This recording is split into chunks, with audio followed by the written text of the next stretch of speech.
Good morning every one, happy Tuesday. இன்றைக்கி சேவை பண்ண போகிறேன். வெந்நீரில் போட்டு வச்சுருக்கேன். புசு புசுன்னு ஆகிடும். அப்புறம் வடிகட்டி வச்சுட்டு பதமாக நல்ல கரெக்டாக பதமான அப்புறம் தாளித்து கொட்டலாம். கடுகு உளுத்தம்பருப்பு தாளித்து கொட்டிட்டு வெங்காயம், தக்காளி, அதுக்கப்புறம் பச்சை மிளகாய், இஞ்சி, கருவேப்பிலை போட்டு தாளித்து கொட்டு நல்லா வதக்கிட்டு இந்த சேவை நம்ம வடிகட்டி வச்சின அப்புறம் அதையும் போட்டு தேவையான உப்பு போட்டுவிட்டு மஞ்சள் பொடியும் போட்டுடலாம். அப்புறம் எல்லாம் முடிஞ்சதுக்கப்புறமா கொஞ்சோண்டு கொத்தமல்லி தூவிடலாம். இதான் இன்றைக்கி பிரேக்ஃபாஸ்ட். கடுகு தாளித்து கொட்டிட்டு உளுத்தம்பருப்பும் போட்டுட்டு தக்காளி, வெங்காயம், கருவேப்பிலெல்லாம், பச்சை மிளகாலாம் வதக்கியாச்சு. இப்போ நம்ம இது மாதிரி ரெடி பண்ணி வச்ச சேவையை அதில் போட்டுடலாம். நல்லா பதமாகிடும். தக்காளி, வெங்காயம் தேவையான உப்பு முதல்ல போட்டேன். இப்போ சேவைக்கு தேவையான உப்பு போட்டிருக்கேன். ஒரு வதக்கிட்டோன்னா ரெடி. தேவையான டொமேட்டோ ஆனியன் சேவை ரெடி ஆகிடுச்சு. இந்த மெத்தடில் செஞ்சு பாருங்கள். சூப்பராக டேஸ்ட்டாக இருக்கும்.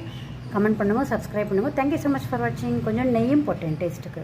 டொமேட்டோ ஆனியன் சேவையை தக்காளி தொக்கோடு சேர்ந்து தொட்டுன்னு சாப்பிட்லாம். டேஸ்ட்டாக இருக்கும். கமெண்ட் பண்ணுங்கள், சப்ஸ்கிரைப் பண்ணுங்கள். இந்த மெத்தடில் செஞ்சு பாருங்கள். Thank you so much.